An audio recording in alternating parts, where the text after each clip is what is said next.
Hi, I am Cardinal Dr. Elizabeth Samantha Rothschild Judge. I am the founder and pastor of the Annunciation Holy Catholic and Apostolic Church. Today I want to speak to you about two other entities to which my church is associated by foundation. The first entity that I would like to speak about is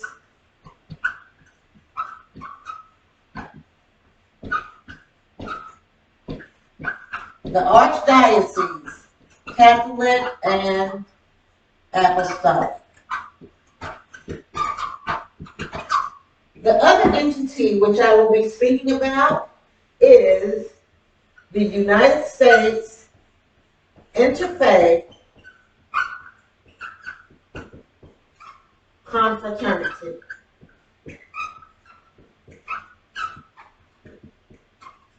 All right. These are hierarchical groups which, in ascending order, it begins with the church parish or church district.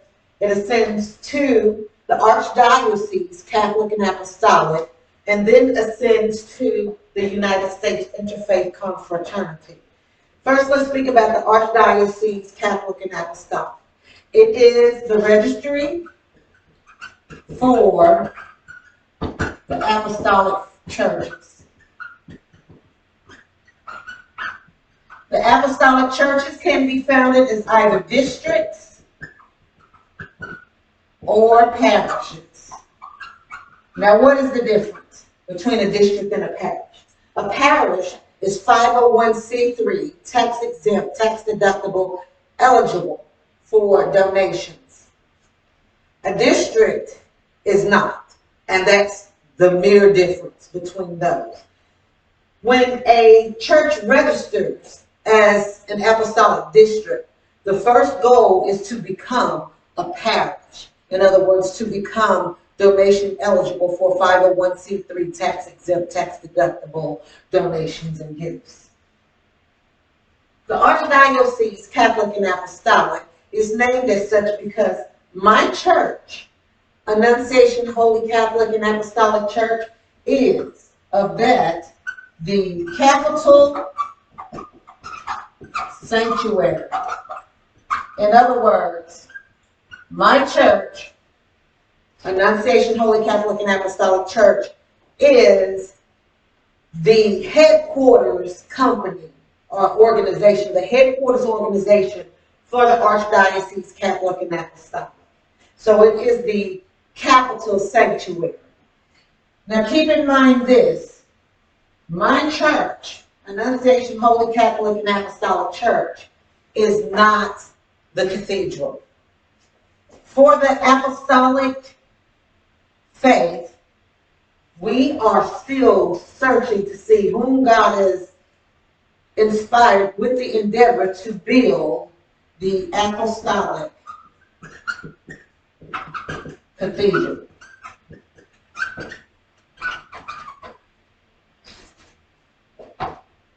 I am a cardinal. I am not a bishop. What God has given me is that the apostolic cathedral will be built by someone with testosterone who can desire and likely will be in the office of bishop or archbishop, which bishops and archbishops can become cardinals. Women in the apostolic faith, according to our apostille, which is our sound doctrine, cannot become bishops, okay? So the Archdiocese, Catholic and Apostolic, as I was on track to saying, is named as such because my church is the one holy Catholic and Apostolic Church. The one, which happens to be named the Annunciation. Annunciation Holy Catholic and Apostolic Church. I am Catholic. In my vocation, I am assigned here into foundation of the Apostolic. My church, I pastor apostolics. When Catholics come to my faith, I refer them back to their home parish of Catholicism.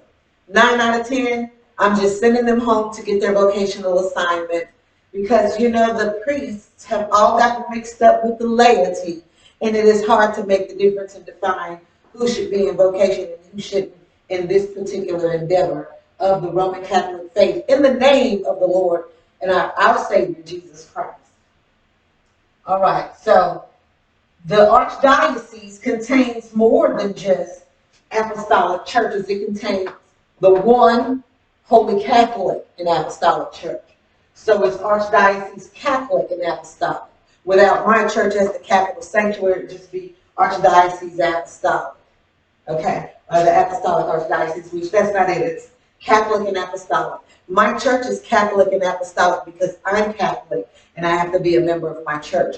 Other priests in vocation as apostolic pastors are still members of their parish cathedrals. So even if they were in smaller subunits of the parish, of their archdiocese or diocese at a smaller parish, when a Catholic becomes an apostolic pastor, then they provide census to the closest main Catholic cathedral and become a member there. So they're not a member of their own church, which makes their church completely apostolic. So here we are with Archdiocese Catholic and Apostolic. So persons that feel that they're called to pastor, and I get a lot of people that inquire about my ministry, and with my educational capacity, I am able to determine leadership by talking to it, by looking at it, by being around it. So many times persons are interested in my ministry, and I'm saying, oh, no. You need to be leading your own ministry. Start with a Bible group. Start with a small ministry and see where it goes. Okay, and other than that, I refer people back into their faith. Because God has me on assignment for what I'm supposed to do, and I try not to get sidetracked. Now, here we go with the registry of the apostolic churches. One does not have to be Catholic to become an apostolic pastor. The apostille is a diverse unit, and I'm not going to get to the U.S. Interfaith Confraternity this go around. I'll do that on the next one. So let me just go ahead and finish about the Archdiocese Catholic and Apostolic. It's a diverse unit. So for someone to come in and be an apostolic pastor, they've likely had training in Lutheran, Methodism, Episcopalianism, Presbyterianism. They've probably been in different faiths and know how to worship in a plethora of ways. And the apostille is unique to the person. Each apostle was his own person, and Jesus Christ picked them specifically for their diverse characteristics. And so here we are here. So a person called into the faith feels that they should be a pastor. Maybe you should be an apostolic pastor. Please get in touch with me so we can find out. There are ways to survey your interest to determine. And what happens is a district obtains their tax ID or EIN, employee identification number, which is free with the Internal Revenue Service. A district that wants to become a parish seeks to become 501c3, tax exempt eligible.